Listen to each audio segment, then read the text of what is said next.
પાંડોર કૌશિક કુમાર શંકરભાઈ, 5 સાબરકાંઠા તથા 18 પંચમહાલ લોકસભા 2024નો અપક્ષ ઉમેદવાર આપ સર્વનું હાર્દિક સ્વાગત કરું છું। આ ચૂંટણી દરમિયાન આપ સર્વ મારી જે પણ બાબતો છે તેને જાણજો, સમજજો અને ત્યારબાદ જો તમને યોગ્ય લાગે તો એ બાબતે આગળ જે પણ રજૂઆતો થઈ શકે એમ હોય તો એ રજૂઆતો કરજો। પરંતુ આ ચૂંટણી હું 2 લોકસભાથી કેમ લડી રહ્યો છું તેના કેટલાક કારણો છે, જે કારણો હું આપ સમક્ષ અત્યારે હાલ ટૂંકમાં રજૂ કરું છું। વધુમાં આ બાબતે ક્યારે પણ કોઈને પણ ડીપમાં જો જાણવું હોય, સમજવું હોય તો ગમે ત્યારે મારી સાથે ચર્ચા કરી શકે છે। સૌથી પહેલાં જે કારણ છે ભારતના પ્રધાનમંત્રીનો પ્રચાર કરવો। ભારતના પ્રધાનમંત્રી એટલે કે પૂરા દેશની અંદર અત્યારે હાલ જે ચૂંટણીનો માહોલ ચાલી રહ્યો છે એ માહોલમાં પ્રચાર કરી રહ્યા છે, પરંતુ મારું એવું માનવું છે કે ક્યારેક જ્યારે આપણે અન્યનો પ્રચાર કરતા હોઈએ ત્યારે પોતાના જ ઘરમાં એટલે કે દીવા તળે અંધારા જેવી પરિસ્થિતિ સર્જાતી હોય છે। એના અગાઉના સમયમાં ઘણા બધા ઉદાહરણો પણ છે। રાહુલ ગાંધી, મમતા બેનર્જી કે જેઓ વર્ષો જૂની પોતાની સીટ પરથી હાર્યા પણ છે।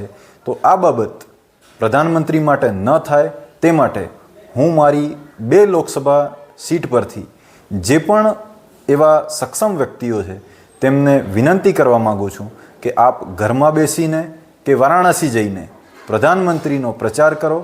તમને અન્ય લોકો ગમતા હોય કે ન ગમતા હોય, પરંતુ પ્રધાનમંત્રીનો પ્રચાર કરી અને પ્રધાનમંત્રી માટે એવું કલંક ના આવે કે મેં પૂરા દેશનો પ્રચાર કર્યો પરંતુ એક સીટ પરથી મારે હારનો સામનો કરવો પડ્યો।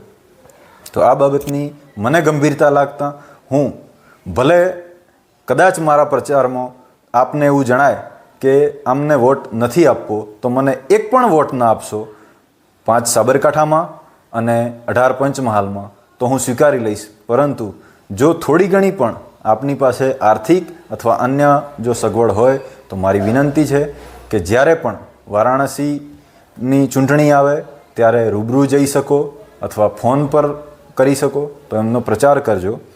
આગળ કેટલાક ખાસ લોકોનો ભ્રમ છે કે દાખલા તરીકે અત્યારે હાલ એવું કહેતા હોય છે કે પ્રધાનમંત્રીએ દેશની બરબાદી કરી નાખી, પ્રધાનમંત્રી દેશની પનોતી છે।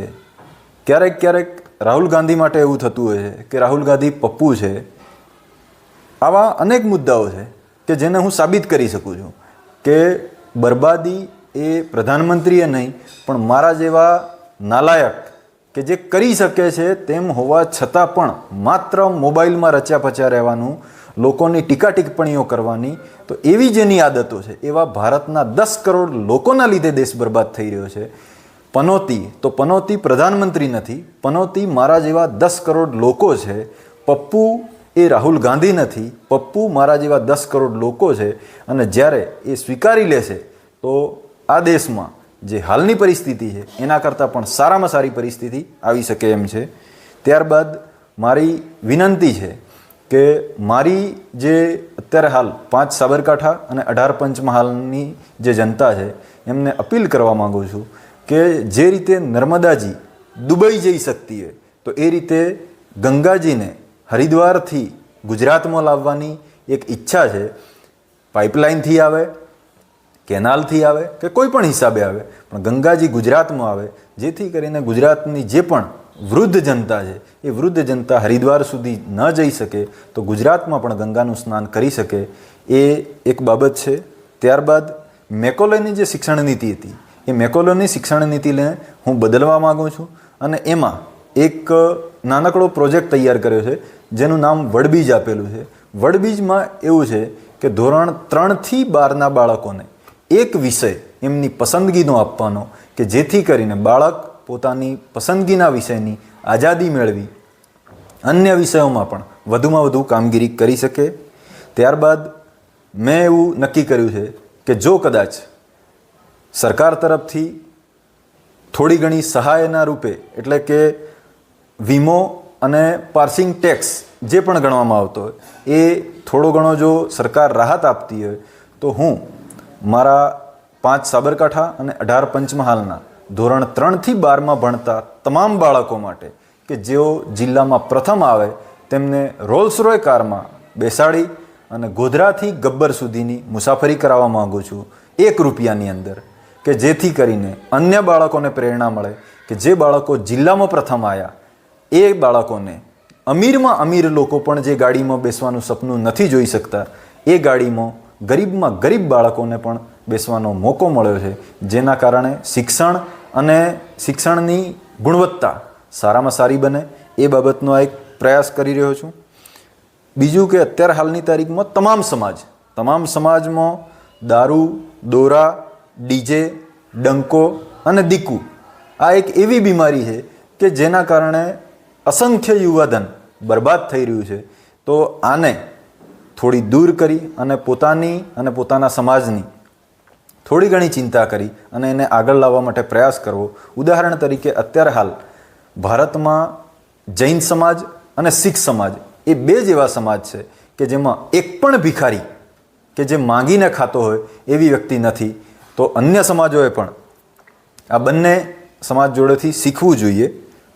આગળ ઉમેદવારોનો ચૂંટણી ખર્ચ ઘટાડવા માટે જનતાએ મદદ કરવી જોઈએ.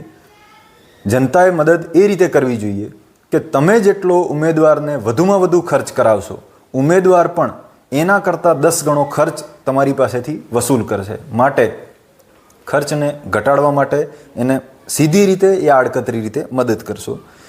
આગળ છે વતનથી લઈને વિશ્વ સુધી તમામ બીમારીઓને, દેશની બીમારીઓને દૂર કરવા માટે કૃષ્ણની શરણમાં જવું પડશે. વિશ્વ શાંતિ માટેનો જે નોબેલ પુરસ્કાર છે 2024નો, એ નોબેલ પુરસ્કાર હું જો થોડી ઘણી પણ મને તક આપવામાં આવે અને મદદ કરવામાં આવે તો આ 2024નો નોબેલ પુરસ્કાર હું પ્રધાનમંત્રીની શરણમાં મૂકી શકું તેમ છું.